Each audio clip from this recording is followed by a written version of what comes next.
you don't fuck with. My money on my family. I don't play that shit. I flip and go schizo. All this rapping bullshit will go straight out the window. And I'm very plugged in these streets for your info. From New York to LA and everywhere in the middle. So check, made up and set up the stage while we celebrate like it's Thanksgiving every day. But anyway, pass the turkey, mashed potatoes, and the gravy too. I'm here to eat, I wish I was here to play with you. I'm chilling at the finish line with my feet up, and of course we thank God every time before we eat up.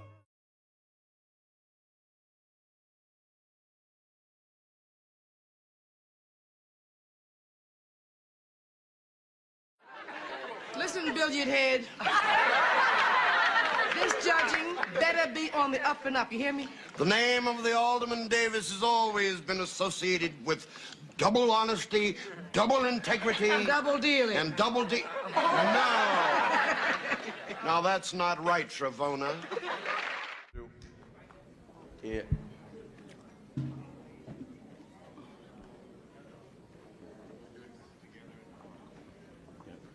We'll do it together.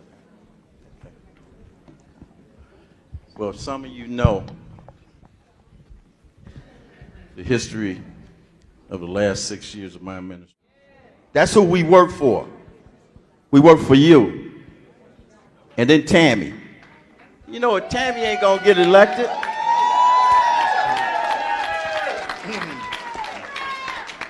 Tammy not gonna get elected.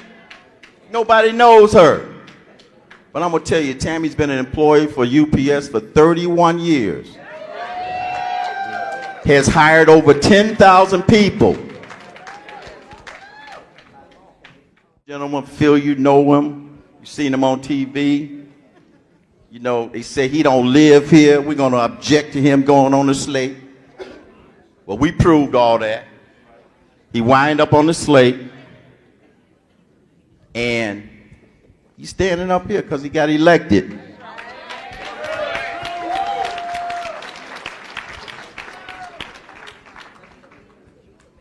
Because he got elected. And guess why I put him on the slate? Because we have to address some of the things that happen here in Dalton that may be on a criminal level. And over the years, Andrew Holmes has been out here helping in communities. And he's kind of like the old Russ Ewing. You know, some of you remember Russ Ewing? Street gangs have been marking off turf in Chicago for years. A decade ago, gangs, for the most part anyway, were black operating on the west and south sides. Today, police say that Latinos make up 98% of the gangs in neighborhoods on the west and north side. And we want to emphasize that you should use discretion, parents, in allowing children to view this report. Some viewers may find certain scenes objectionable because of their violent nature. Russ Ewing has been covering this story about street gangs for more than a decade, and he's here now with the first part in his series on Chicago street gangs. Russ? Chuck, street gangs in Hispanic areas have been fighting among themselves, and as a result, the police have declared war on the law-breaking elements in those gangs. We began watching this about 4 months ago, and in this series, we'll present the problem and some possible solutions. Again, some scenes in the first segment may be frightening to young children, so again, we advise parents to consider that. But we were looking for the facts, and we found them distressing.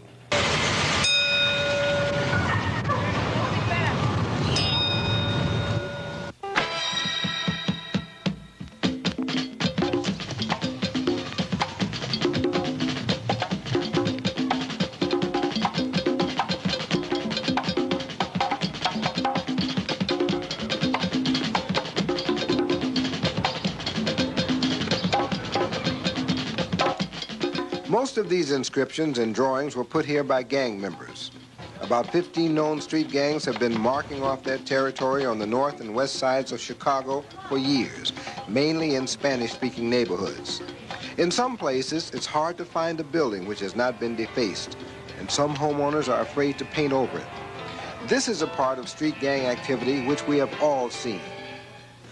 But there's another more vicious dimension to gang activity which most of us have not seen. and we could not tell the true story of street gangs without showing it.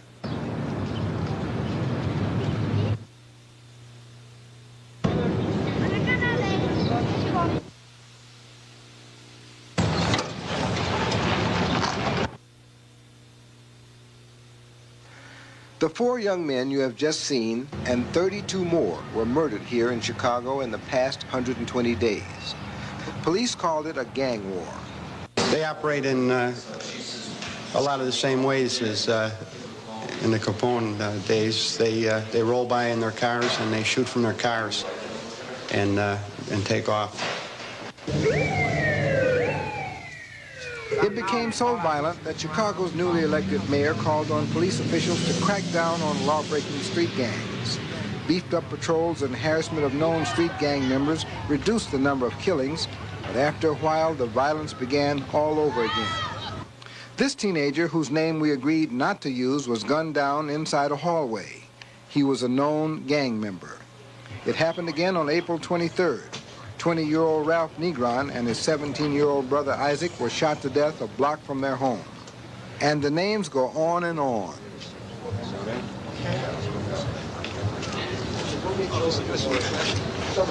Yeah.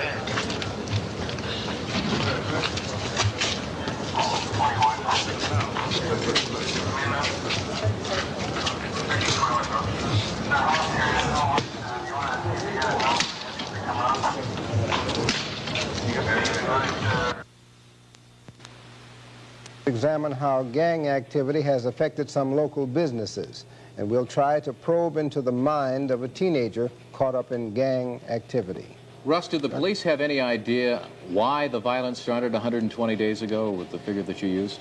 I think the weather caused it. The weather was getting better. Police don't really know what's going on out there. They're trying to just stop what's going on now, and it's kind of hard to do.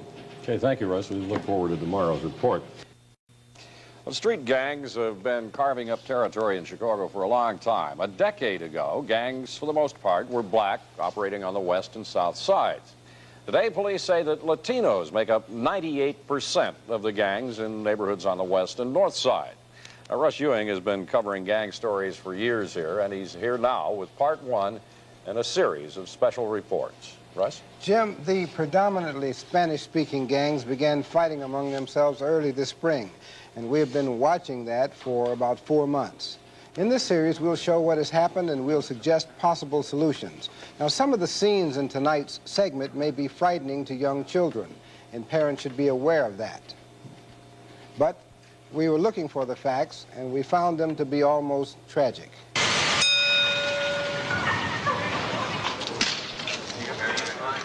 Tomorrow, we'll take a look at the gang's effect on local businesses, and we'll try to talk with a gang member who wouldn't talk very much. Okay, thank you, Russ.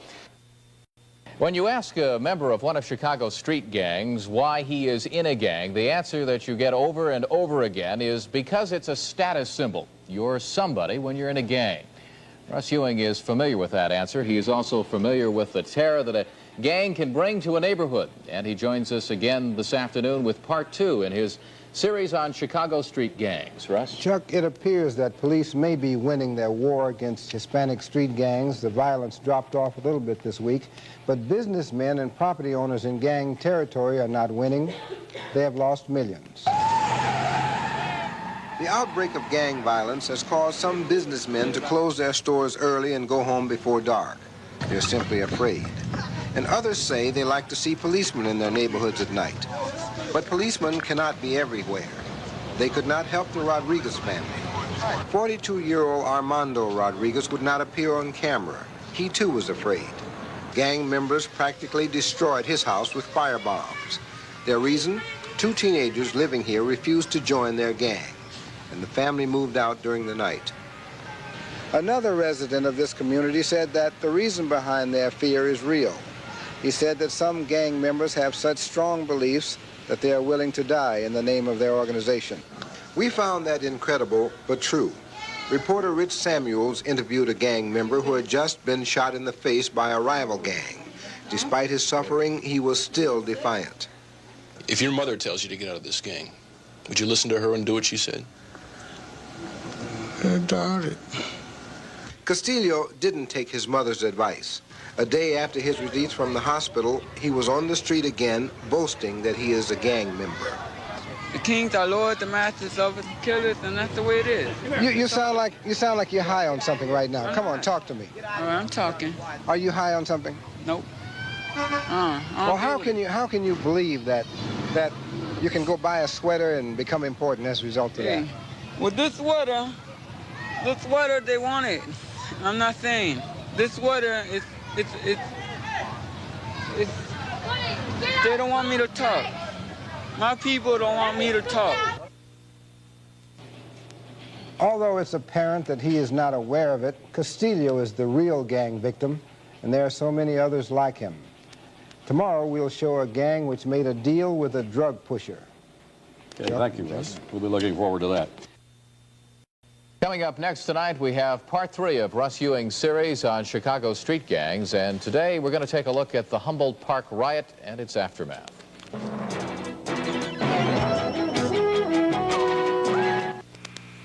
It's been 2 years now since the riots in Humboldt Park, and in that time, Latinos will tell you that not too much has changed for them. Russ Ewing tonight is going to take a look back at how the things were at that time, 2 years ago. He's also going to take a look at how the situation is now in part 3 of his series on Chicago street gangs. Russ? Chuck, the Latinos were right. Not much has changed in Hispanic communities in the past 2 years, and in some locations, conditions are even worse.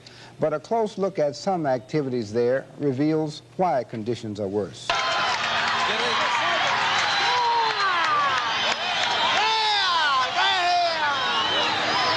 The city got a sample of Hispanic unrest June 4th, 1977. One youth was killed and scores were injured in a full-scale riot in Humboldt Park. The anger was apparently directed at what is sometimes called the system or the establishment. Policemen, city hall, politicians, and even the press. Police reports indicated that the violence was started by known gang members, and others simply joined in. But after the riots, individual gangs returned to their neighborhoods and began fighting among themselves. And we discovered that some of the older gang members used their gang connections for profit. That profit came from drugs. We taped this operation with a hidden camera. The man seen here kept a drug supply in a garbage can, and he sold to customers in automobiles in full view of everyone. A gang member told us that the peddler supplied them with drugs, and in return, they chased other pushers out of the neighborhood. Police confirmed the drug connection.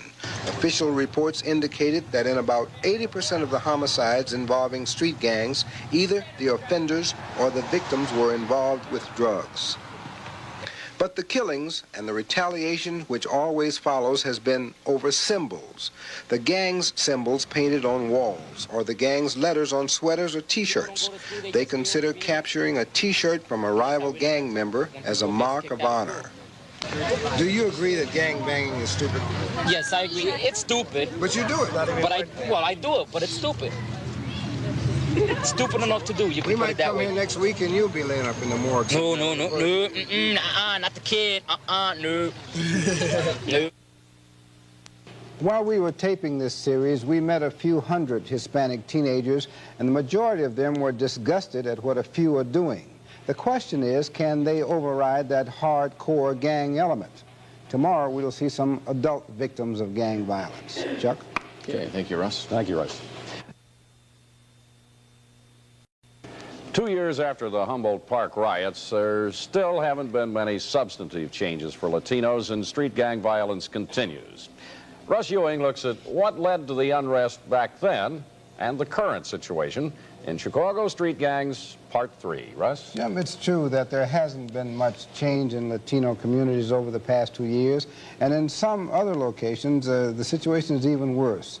But there are reasons for all that, and a close look reveals why. No, not the kid. No. No. We met a few hundred Latino teenagers while we were taping this series, and a vast majority of them were disgusted at what a few of them are doing. The question is, can they override this hardcore gang element? Tomorrow, some unlikely adult gang victims. Chuck? Okay, we'll look forward to that report, Russ. Thank you. Police tonight are investigating the possibility of street gang involvement in the shooting murder of a 16-year-old North Side boy, now identified as James Norales. He was apparently in a vacant lot when 3 boys pulled up on bicycles and then they shot him. Gangs use their violence and their terror against each other, but it rarely stops there. Many times, innocent people are caught in the middle of the gunfire.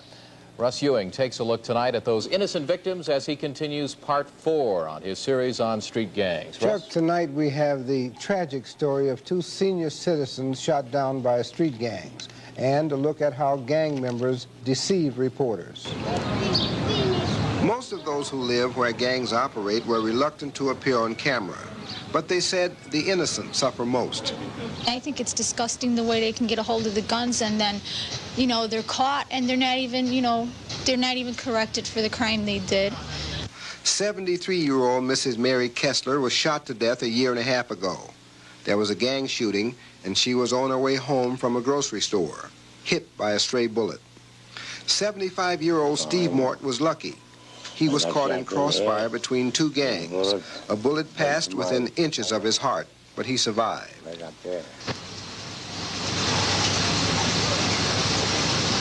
Here's number 3. Danny, give me your helmet. There's number 4. Gang members would not admit that they are a threat to innocent people. In several interviews, different groups tried to convince us that they are a positive force in their community. They bragged about their manhood, and one said, "Manhood is all we have." They were proud of this teenager because he survived the shooting, and police took 6 guns away from him in 1 year. But finally, one gang leader admitted that they were only kidding. He said that they consider it fun to deceive police and reporters. A month ago, 3 kids were shot. 2 of them died. The Negron brothers over on the right. Now, when something like that happens, don't you have some feeling toward the people involved in that? What I heard from the Negron brothers, they weren't in no gang. This was the ones who got shot. They weren't in no gang. That was what you call an accidental shooting. Accidental shooting? Yeah, they was in the way of the bullets. Around here right now we don't have no guns, and if anything, I'll admit we do use baseball bats once in a while if needed. We may even use a blade or so, but guns, we're trying to cease fire. That's what's going on right now, cease fire. Now, about 90% of what you just told me in the past 5 minutes is a bunch of bull, isn't it? Isn't it now? You're just putting on a show for me because I got a camera here, aren't you? No, half of it. But the thing is, we can't be... Half, 90%, how much? How much was bull? 20%. Okay. See, I was out on the street asking people like you questions before you were born, probably. Yeah. And I can figure out bull when I hear it very easily. Right. Now, half of it was bull, wasn't it? Not half of it. Thing is, How much? We can't be frank with you because this is going to be publicized, and if it is publicized, we can't tell you where we're getting our guns from, if anything. You just admitted that some of it's bull, right? Haven't you? Some of it is. How much? 20%. Just 20%? Yeah. Okay. That young man was representative of the gang members that we met while we were taping this series. Tomorrow we'll take a look at changing attitudes and some possible solutions. Jim and Chuck. Okay, Russ, it's obvious you're on to them. A 19-year-old was forced to kneel before he was shot in a street gang dispute today. Juan Vargas is in fair condition at St. Elizabeth Hospital. Vargas told police that he was approached by some members of a Latino gang at the corner of Western and Potomac Avenue. Vargas said that the gang members put a gun to his head, told him to kneel, and then they shot him twice in the abdomen and in the arm. In another incident, a 15-year-old boy, Robert Aguilar, was critically wounded in the head this morning, shot in the head while standing on a street corner with several friends on the city's southwest side. Aguilar is in intensive care at the University of Illinois Hospital. Russ Ewing is all too familiar with that kind of street gang violence. He has been covering Chicago's street gang activities for more than a decade now. And he's here tonight with some observations on then and now. This in the conclusion of his extremely interesting and provocative week-long series of special reports on the Chicago street gang situation. Russ? Chuck, we found one of our 10-year-old films on street gangs, and teenagers then had the same attitudes they have today. And some began to turn away from street gangs when they looked at the facts.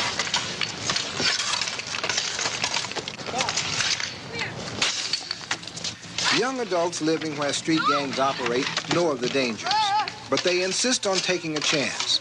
Many are saying the same things today that their predecessors said a decade ago. Last night you got shot. If you had been killed, 3 days from now they could have been digging a hole, putting you in the ground. You're just lucky. Now what about it? Well, you know, it's always a time for somebody to die, you know. But don't you know if you shoot somebody, you might go to jail? Yeah, everybody know that. They shot him. They're not in jail. Right on. You might not even get convicted at all. Because a lot of cases just gets thrown out of court. You might not even get convicted. You might even get a chance to walk the streets again. If we kill off each other, the white people ain't got nothing to worry about, you know. So that's really stupid, going around shooting each other. It is stupid in a way, killing each other, you know. There shouldn't be none of this Latinos against Latinos. But when a man gets killed because of some spray paint on a wall, isn't that stupid? Isn't that really stupid? Come on now, isn't it? Yeah, it is.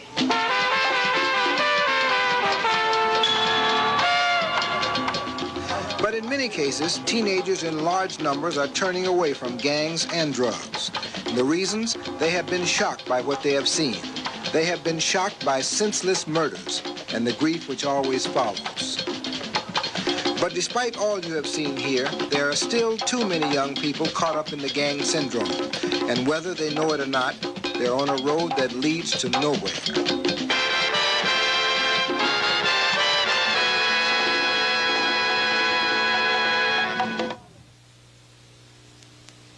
The Latin community and the authorities have not solved the street gang problem in 10 years, and we can't solve it in 10 minutes. But officials have learned lessons from the past.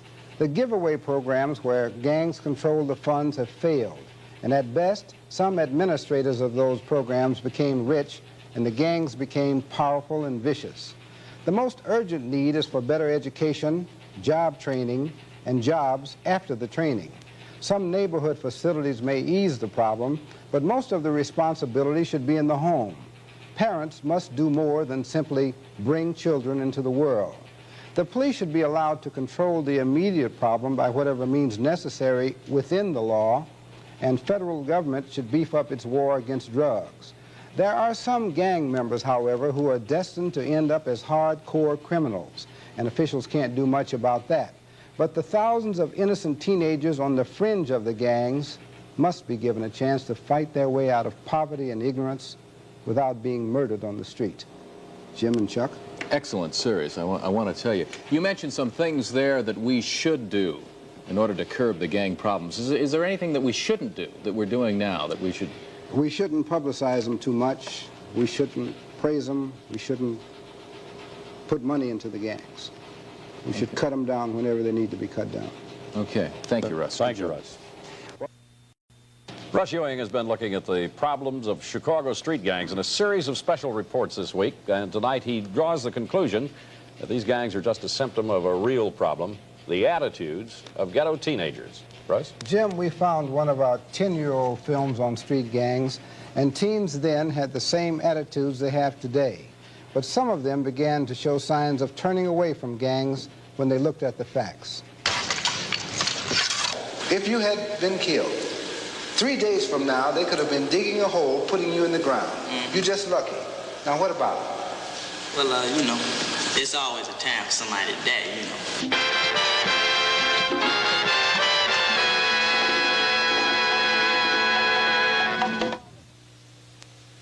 The Latin community and the authorities have not solved the gang problem in 10 years, and we can't solve it here in 10 minutes. But officials have learned lessons from the past. Giveaway programs where gangs control the funds don't work.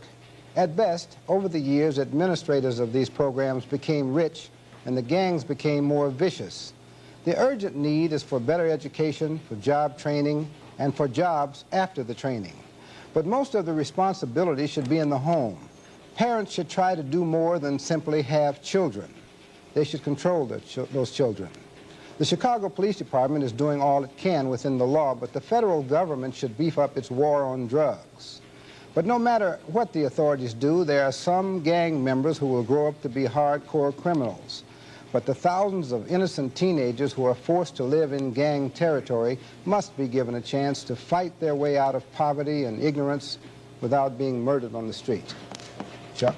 Okay, that was an excellent job, Russ. And I'll tell you, that last scene is so graphic, it tells it all. That young boy sticking that gun in his pants. Really something. I'm going to turn myself in, but I'm afraid to turn myself into the police, so I'm going to turn myself into Russ Ewing, even though I know I'm going, but maybe they'll handle me a little gentler. That's why we got Andrew Holmes. So here it is, right here.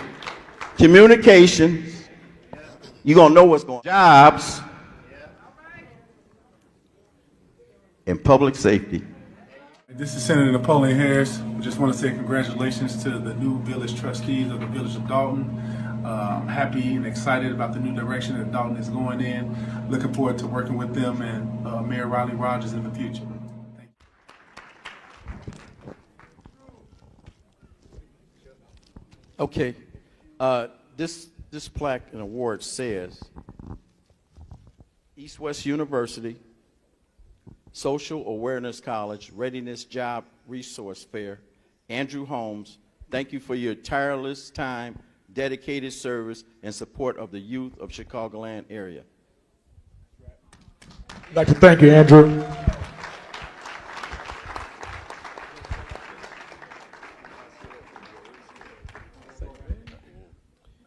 Well, this was unexpected. First and foremost, I give all praises to Christ through the prayers. I'd like to thank the mayor and the board. I'm going to take this opportunity to thank all the volunteers, Chuck, Penny, and Trini, and everybody that got out of here and grinded from one end of Dalton to the other end of Dalton. And I want to thank the village residents of Dalton for opening up your doors, just listening. Not to the bad side, but the good side. As Obama said, change coming, change is here. We're going to start working with the mayor and the trustees to build strength in the police department, public work, fire department, and also build up the village of Dalton.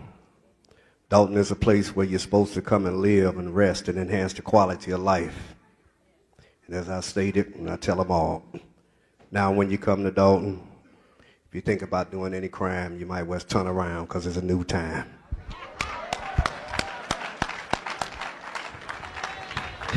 Thank you, Mr. Holmes, for all your community. We skip citizens' address and ask for an adjournment here. Can I get a motion to adjourn? Yes. May I be recognized just 1 minute? Yes, go ahead. Just 1 minute before we adjourn. You know, I just want to pass this to my mama, because without her, I wouldn't be me. Mama, will you come and get this?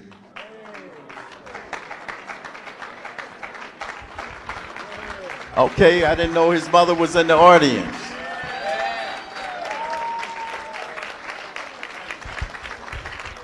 And also, real quick, where's my grandbaby, Kiara? You know, I lost my daughter 2 years ago. And I know my daughter would have been here, and I know she's still here. But, you know, to keep moving forward, I take care of my grandbaby, and it's my grandbaby. Thank you, Mayor. All right, good. And since we went there, Ed Steve, his parents are here. He's going to perform for us tonight. Then we got the Vance Kelly Band. This is a celebration for us tonight. And then we got Mr. Logan over there on the sound. He provided all the sound for us here. And that food line is getting real long. We got our police officers here, our chief, our department heads, Janice, Matt Stacy, our engineer. So I hope I didn't miss anybody. And I'm Madam Clerk. Okay. And we're going to get a motion to adjourn. May I be recognized, Mayor? Yes, sir. I'm going to get recognized real quick before I get in trouble. Steve, you brought something up. I got to recognize my better half, Helen Riley. Helen works for us in the Public Works Department. Okay. Can we get a motion to adjourn? Motion to adjourn. Okay. Second. It's been motioned. Thank you, Chief. Any discussion up here on the board? Yeah, Mayor, may I be recognized? Go ahead, Trustee. First and foremost, I want to thank the community because this last wave of gun violence that we had, they came out, they gave up video surveillance, they gave up information, and it was the community that came up at the crime scene on both of the last shootings. And you talking about people standing up being tough, it was the community.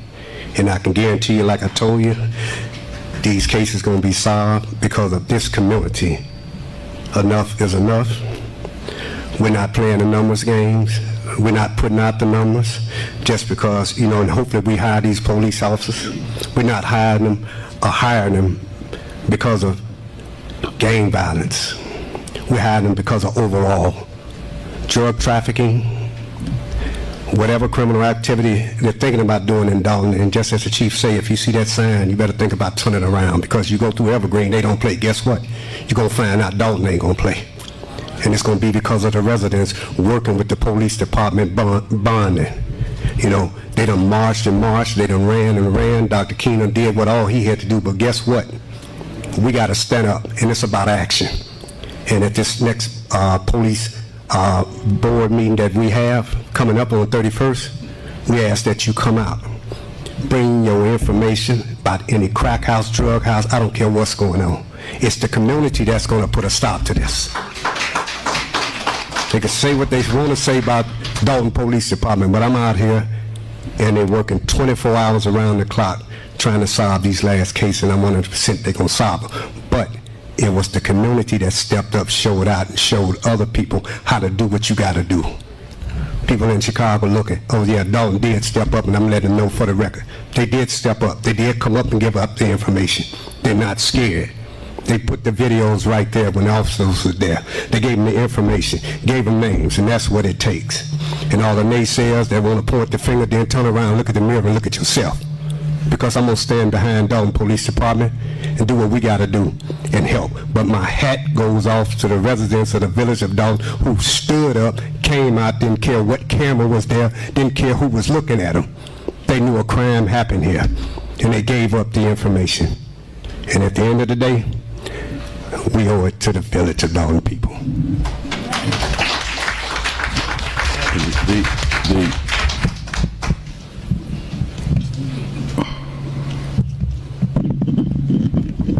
I forgot to mention, please, my apologies. First of all, I want to say a thank you to Cook County Sheriff's Department, Illinois State Police, and any and every agency that assisted us last week on our incident. An update on that incident. You all know that our officer returned fire, hitting one in the leg, which was taken into custody immediately, pending him being released from the hospital and being contained by Cook County Sheriff's Department. He was charged and is awaiting trial for attempt murder to appeal, 2 counts of aggravated restraint and aggravated armed robbery. The second offender, which we had a good lead on, we had in custody, but we was waiting on DNA to come back from Illinois State Police Crime Lab. At the point that we had him, you only have so much time to hold him, in which he was released. 24 hours after we released him, the DNA came back positive to the second shooter. I'm happy to announce that today we got a warrant signed by the judge, and we did not have to search for the individual. Our detective called him in and said, hey, I need to see you. I have a warrant for you. If you can come in or we will hunt you down. He has came in. He's in custody right now, and he's being processed and will be transferred over to Cook County Sheriff Department in the morning. So we have both shooters that committed the crime of armed robbery and that were attempted to take the life. Keep them incarcerated or let them out. Man, be recognized for a minute. I walked that block the last 2 days. I got the information on this young man, like I explained.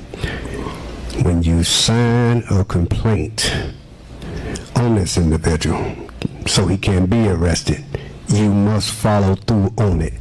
Just don't think just because they come through there and they arrest him you don't have to come to court. If you're going to stand up strong. And I explain, if this is going on and it went on last night, call 911, get the police over there, sign the complaint so he can get arrested. You know, if he don't sign the complaint, he's going to continue to walk. But I agree with him. If you sign that complaint and they get him and you go to court, I go to court with you. I stand with you. But you got to be able to stand up strong, because not all individuals are disturbed, but this individual, from walking that block, talking to the resident, he has some problems and they need to be addressed. Hey, Pat. Hey, man. And I came by there one morning, she's out there painting the fire hydrant. Because we all got to take charge, and we all got to take a positive role in trying to get our community back on stable ground and be positive and be proud of where you live. I'm going to ask for a motion to adjourn. Motion to adjourn. Second. Trustees Denton? Aye. Steve? Aye. House? Aye. Brown? Aye. Holmes? Aye. Henyard? Aye. This meeting is adjourned. Thank you all for coming. Where that lady is? Oh, there she go.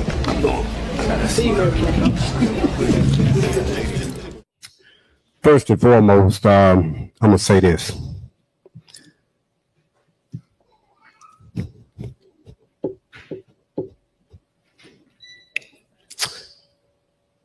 I work with any and everybody. But when I see you hurting the peoples, then it's time for me to distance myself from you. I ran to help people.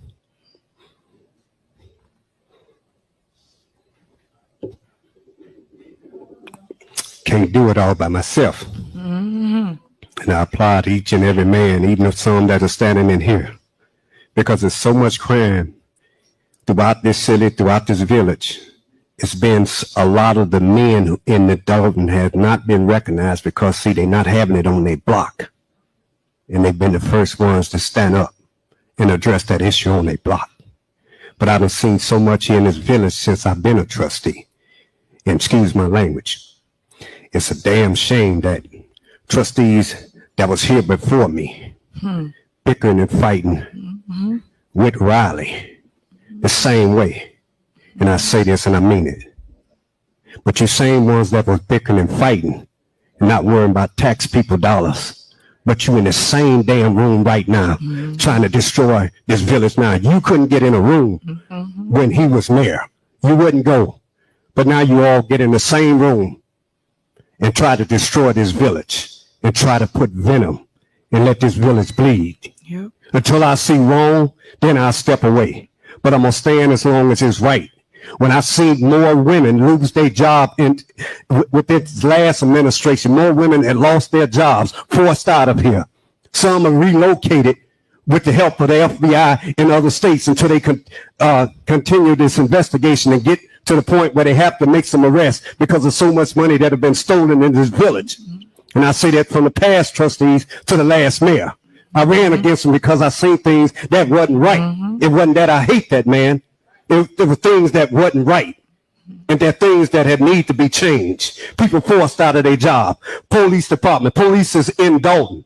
Couldn't talk to me because you were dictating them not to talk to me because you wanted to hide the crime that was in this village. And I didn't want to hide it. I go to the media, I put it out because I feel they should know one way or another whether you put it out or not, because they can get shot if it's not out there. Police are scared to talk to me. That was in Dalton because of this crime, because you know why? They had a family and they had a job. And for you, the last mayor administration, to tell them not to talk to me and in fear of their job, you were wrong. But then you called me in your office and tell me who to talk to and who not to talk to, who to take a picture with and who not to take a picture with, who to stay away from and who not to eat with. I'm a grown man. You're not going to tell me who to talk to.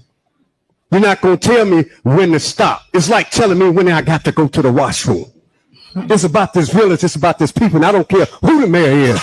The people own this village. The people run this. And if you don't like it, then move. I don't have no hatred in Riley. I pray for his help. But when you try to dictate and try to tell me what to do and not help the people, and when it came down to crime, you didn't want the people to know about the crime. And I said this, and I said it from my heart. From the last trustees was here, and I meant it. You all around the table now, trying to discuss what to do, how to end things in this village. Stand up and listen to these people. Everybody got an opportunity here, even the trustees that are on this board now. There's many rooms here in this village, in this hall. Sit around the table, discuss things. Let's get things out the way. Let's get these taxes down. Let's help. The people won't help. They want to see this place grow. And it just hurts me that African American people, whether they're men or women, instead of trying to destroy each other. Yes. So charge it to my head and not my heart. If it was another race and another creed and a color up here, nobody would say nothing. Yes. And you look at how Malcolm X and Dr. King wanted to uplift this state and uplift this city, and now you're going backwards. We don't have time to go backwards. We don't have time to do this, and we don't have time to do that. And if there was anything that was going wrong, any money that's been stolen, any money that has been misused and abused, there's the U.S. Marshal and FBI would love to come in here and do what they have to do to take these things down. So while we got our people here and while we're holding these seats, let's keep these seats, keep moving, and educate our children. Yep. Thank you, Trustee. Are you done? Done. Yeah. Okay. Okay. We're going to open it up for citizens' address. We're going to end on that note. Thank you, Trustee Holmes. Okay. You got 3 minutes. Chief, you got it, Chief Collins? Got talking with the fire department in Indiana, state of Indiana, reason because they have a safe haven box. That alarm goes off and it goes from the chief on down to the chief of the police department, chief of the fire department. That alarm goes off once that baby is placed in that box. I'm trying to see how we can generate funds to have them to build 2 of those boxes here in both firehouses. You can still bring the child to the firehouse now, but I'm working on that part, and those are some of the things that we are doing. But also you mentioned about the firemen over at the schools. I'm going to be talking to the chief. You know, little children coming up love to see people in uniforms and see people working. That's just a mentorship. So I'm going to talk to the Chief Mobley about maybe we can get 2 of those officers, you know, to go over to the schools too. You know, you have the police department and you have the fire department. You have your next fire chief, your fire captains right in that school in an early grade. Let me see. The incidents activity reports from January the 1st, 2019 up until October 31st, 2019. There was a total of 85 calls for fires, motor vehicle accidents, 250, emergency medical service, 2,484, hazardous conditions, 172, fire service calls with good intents, 301, fire alarms, detectives activators, 272, special incidents 5, technical rescues 4, a total of 3,673. And I must remind you that, you know, we're getting into the season where, you know, check your carbon and the monoxide, get your fire, whatever you have to do to save lives inside your house. You know, practice, teach your kids, teenagers, and sometimes even older adults, and check on the seniors. Please check on the seniors because they forget, you know, to put batteries in their alarm system. As of November the 4th, during the month of October 2019, the Chicago Police Department responded to 3,016 calls for service. In addition to responding to the calls, the following activities was recorded. First watch for traffic, there was 108. Second watch, 21. Third watch, 64. A total of 193. Previous month, we had 276. Parking violations, first watch 45, second watch 81, third watch 48, a total of 174. Previous month, we had 274. Criminal arrests. First watch, 35. Second watch, 3. Third watch, 37. A total of 75. Previous month, 63. Warrants. First watch, 7. Second watch, 3. A total of 10. Previous month, 10.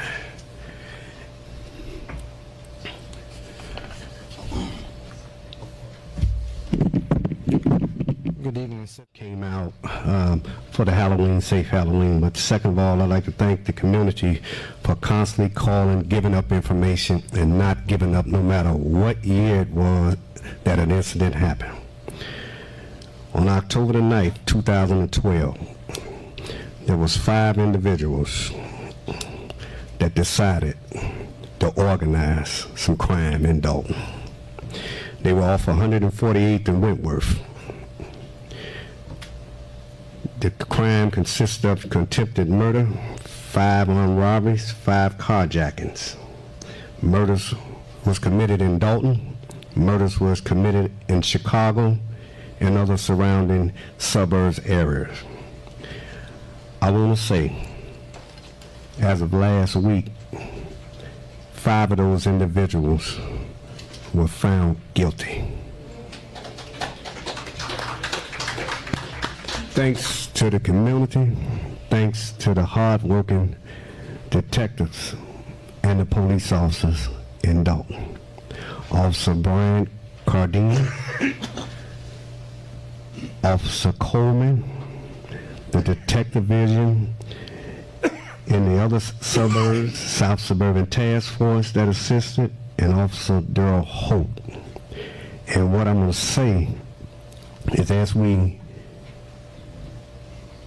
have new officers coming in and getting sworn in, we got to think about our home base here with our own detectives that go to court every day, being there 8 hours a day, sometime at night, and look at our officers, Coleman, and look at Holt, and our other officers. It's one thing they do.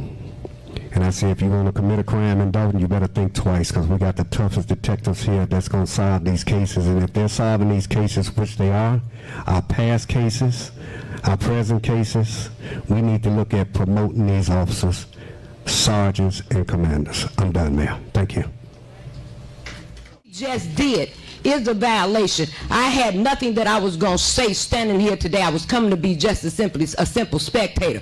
But make no mistake, I'm going to make it my representative job to make sure each one of you go appropriately where you need to go. And if you do anything that you just did, I ain't got no problem citing you with the FBI, because you've already violated the color of law. There will be no more of that. And he can't move me in his nightmare. And I want all you all to understand, that is no more of that. As a people representative, are you all the biggest fools in this subdivision? I am an official people's representative. You have all made me a witness against you. And don't you keep being no fool with my rights. Period. What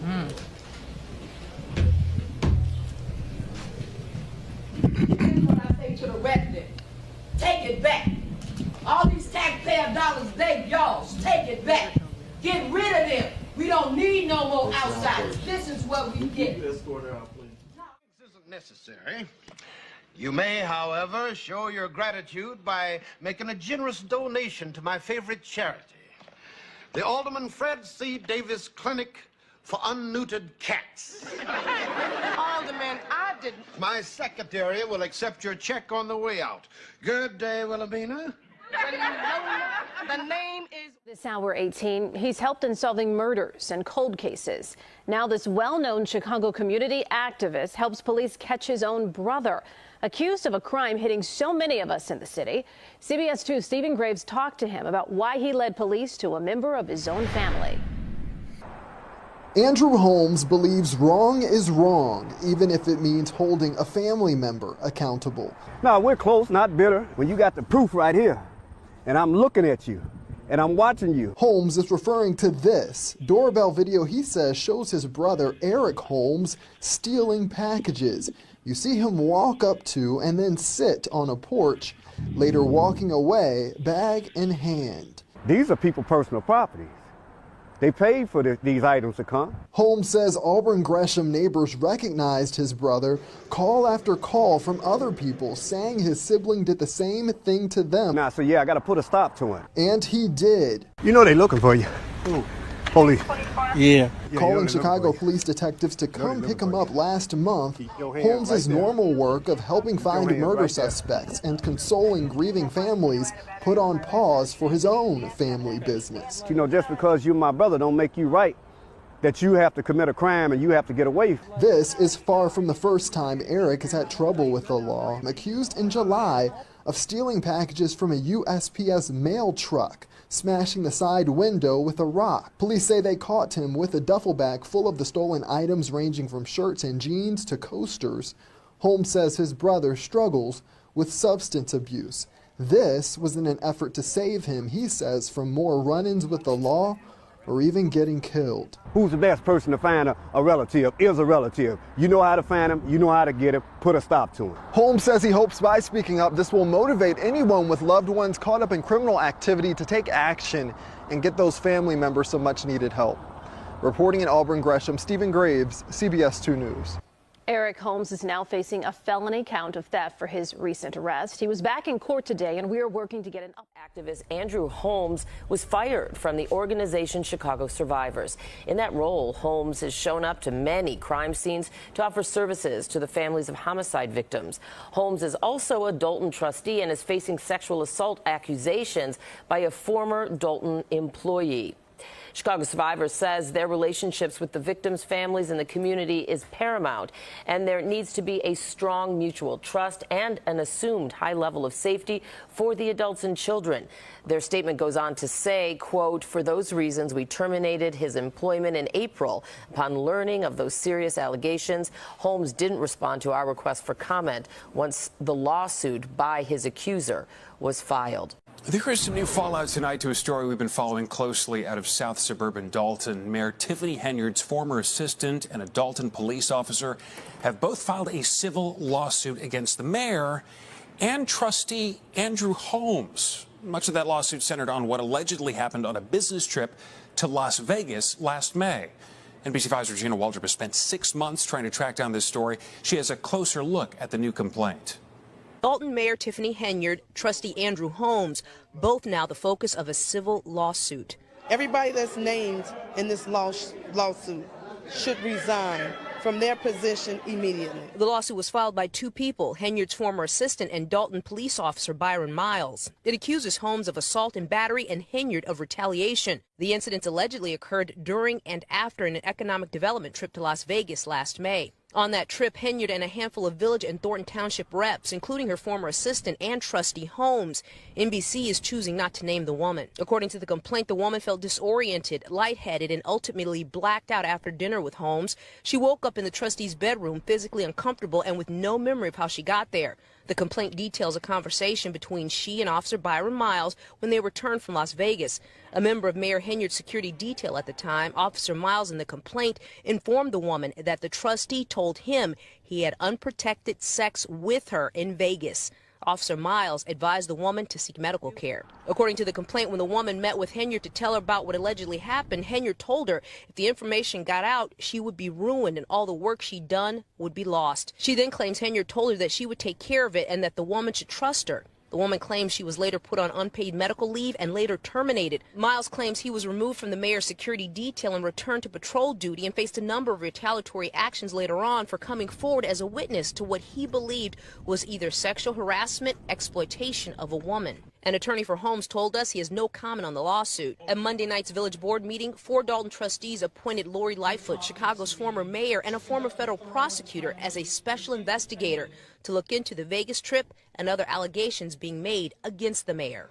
At the conclusion of this investigation, I will provide an assessment of the findings and the recommendations, and I welcome and urge the full cooperation by Mayor Henyard, her staff, all village trustees. The village told us in a statement it's imperative that any third-party counsel hired by trustees fully comply with legislative ordinance standards.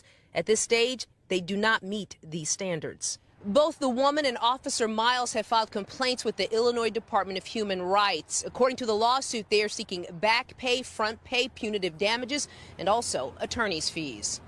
Regina Waldrop, NBC5. Well, hello there, Wilma. Nice of you to drop by. Usually it's me who pays you the visit. Somebody always winds up paying when